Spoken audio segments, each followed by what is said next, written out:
Today's video is sponsored by the Hyper Go-Go electric four-wheeler. More on that later. This place is wild. We're at Prairie City, which is where the Hangtown track is. Check it out, like right over here. Look at that, dude. All right, so that is Hangtown right there. That's the Hangtown National Track. You gotta pay to get into the national track, but you come through this gate and it's free. Like we didn't pay anything to get through this gate. And there's like all this riding over here. There's like tracks over there. There's trails. There's parking spots. There's picnic benches. They got these ramps over here that I'm about to like jump this e-bike off of. This is pretty cool. See, look at this. Like, hey, it's not the coolest track ever, but it's freaking free.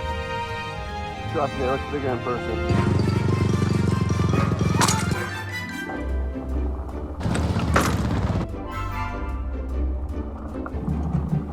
I didn't even realize this was here. I didn't even realize there was gonna be this like off-road obstacle course.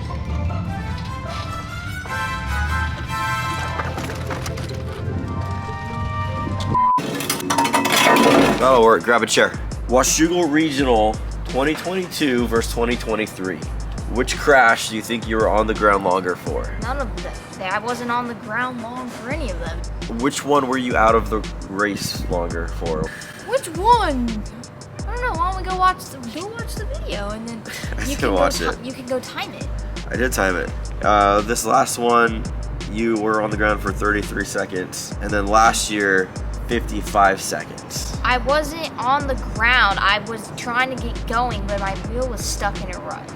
Yeah, you were stuck in the rut, and then you had to kick it twice. So that's why it was probably twice as long, because you had to kick it twice. My heart was racing. Normally, once the gate drops, I'm not nervous, but that whole part before I crashed, I was like really nervous. No, I think that was because I have asthma, but I took my inhaler right before I went, and it makes you shaky.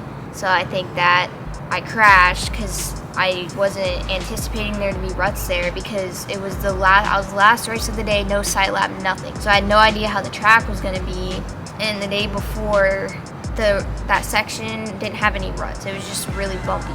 So I just fell, and then I saw who I got caught up with, and I saw that the people I needed to beat were behind me, so I hurried to flip my bike over. Because like when you crashed and your bike was upside down, you like pushed it onto 118 just to like push it over. Like you weren't like, you know, like let me grab it and pull it this way. You like didn't even care. You just like pushed it into her. And then I just started pushing. I thought about hitting the triple on the first lap, and then I didn't do it. And the second lap I messed up, and then the third lap I just went for it. And then I saw I was gonna come up short, so I just revved the bike out and squeezed the bike and prepared to case it. And then I bounced, and then I thought I was gonna loop out, but I still was squeezing the bike and held on. And then I was fine. But I didn't like panic. Normally, when I'm hitting a big jump like that for the first time, I panic. My heart's racing going up it, but I didn't panic at all, I think, because of the adrenaline and just me trying to make up as much time, which I think helped a lot because I just didn't panic. I just did what I've been taught to do when I case a jump, so I ended up being okay. And then on that last lap, I was so tired and I could barely keep going. Like my arms get really tired in my hands, so I could barely hang on to the bars and corner. Well, that was one of my all-time favorite races, probably. Like that one was up there with when you and Luke took each other out. So long, Sacramento. On the road, we got about 8 or 9 hours of driving ahead of us, and this was just an awesome weekend. What a fun experience. You had fun? Yeah. Your experience on muddy tracks helped out. Yeah, I know. You were one of the few girls that stayed up. My experience on not completely broken in sloppy tracks helped. Yep.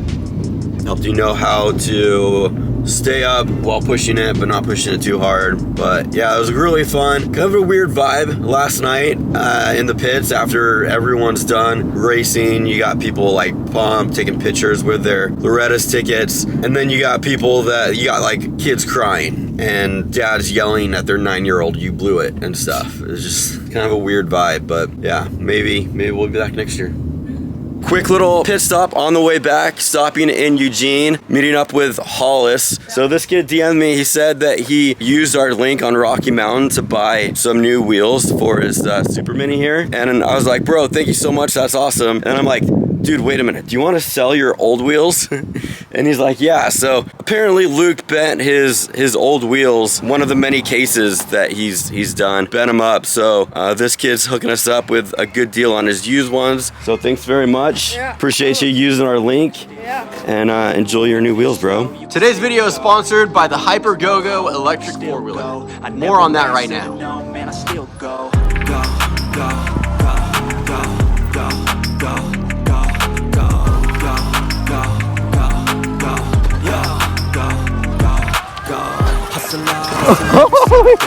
I'll be making moves till I'm buried in my grave. To the system, I don't wanna be a slave. I've been doing shit my way, and in the driveway. Cause I grind through the climb, I invite. You know how you want to customize your electric four-wheeler with your own personal set of graphics? Well, this four-wheeler comes with 2 different sets of graphics for you to choose from. We went with the green ones.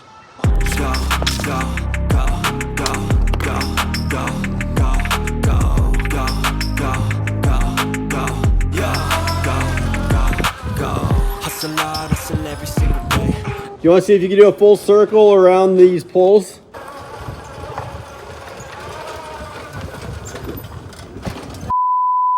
That's not a full circle, Mason.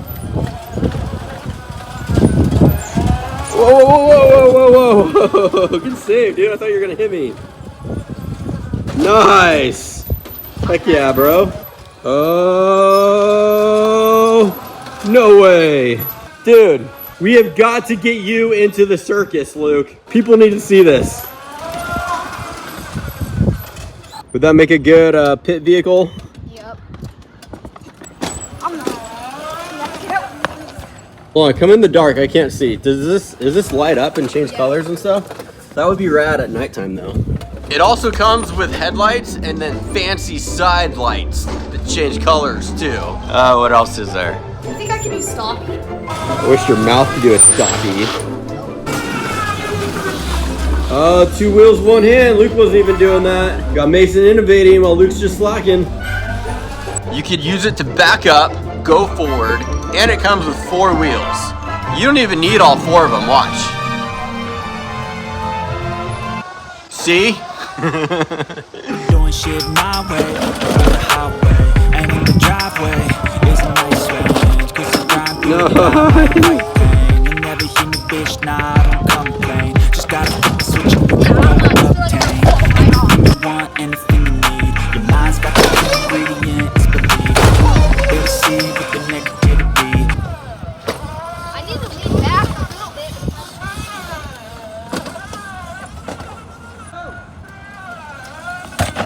Can I try that before it dies? Yeah.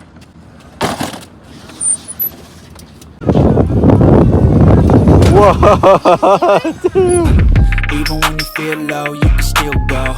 Dude, he totally made it look easy, Luke. You couldn't even do it.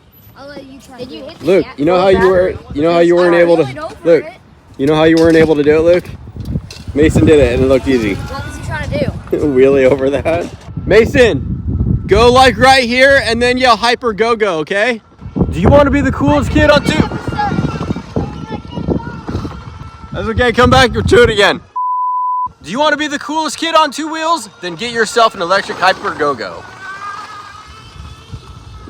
You're supposed to yell hyper go-go.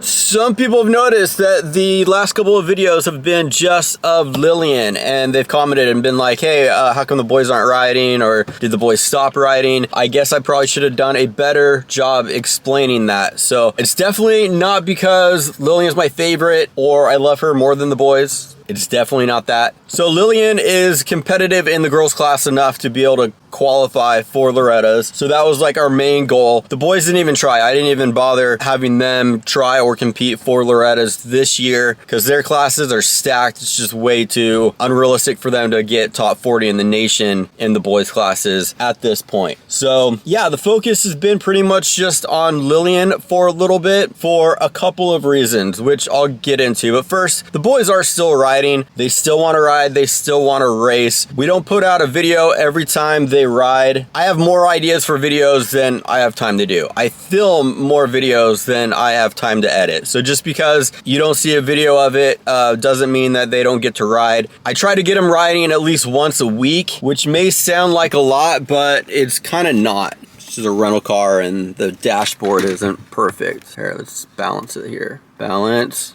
balance. Good. If you're trying to be competitive in anything, once a week to train is not gonna cut it. It's not enough. If you have a jiu-jitsu competition coming up and you're just training once a week, you're not serious. You're not gonna do well. If you wanna be like a competitive bodybuilder, or if you wanna race a marathon and you're only gonna train or practice once a week, good luck. You're not gonna be able to progress enough doing it once a week. I know that, the boys know that, but for right now, it's just kind of like, we'll do the best that we can with what we have and hope to be able to flip the switch and become more serious in training for them eventually later on. But for right now, Lillian has an opportunity, so it's kind of like I'm focusing on that, and that's the family goal at the moment, which isn't easy. It's not easy trying to divide up your efforts with 3 kids and then one gets more resources. But Lillian's the oldest. She's only got a few more years until, you know, she's an adult herself. The boys have much more time and will hopefully have more opportunities in the future,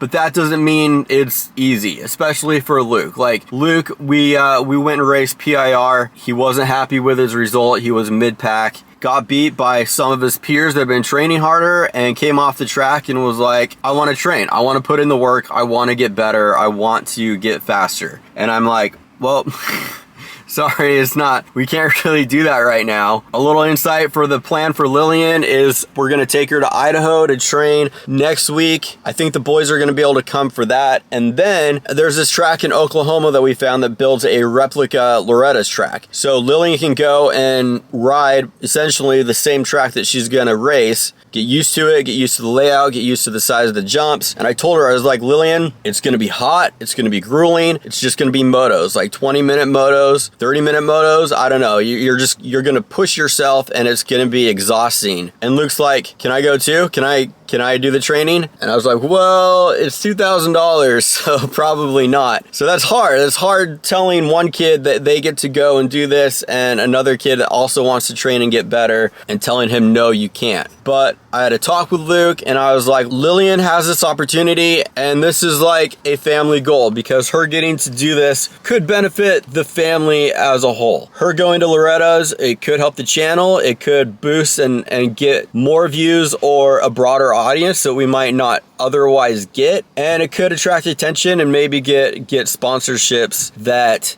we otherwise wouldn't get, or maybe not, or maybe we don't benefit at all other than having a cool experience. But this is her opportunity. The boys could have other opportunities in the future, so right now we're gonna focus on Lillian. And Luke was like totally understanding and totally cool once I explained it to him like that.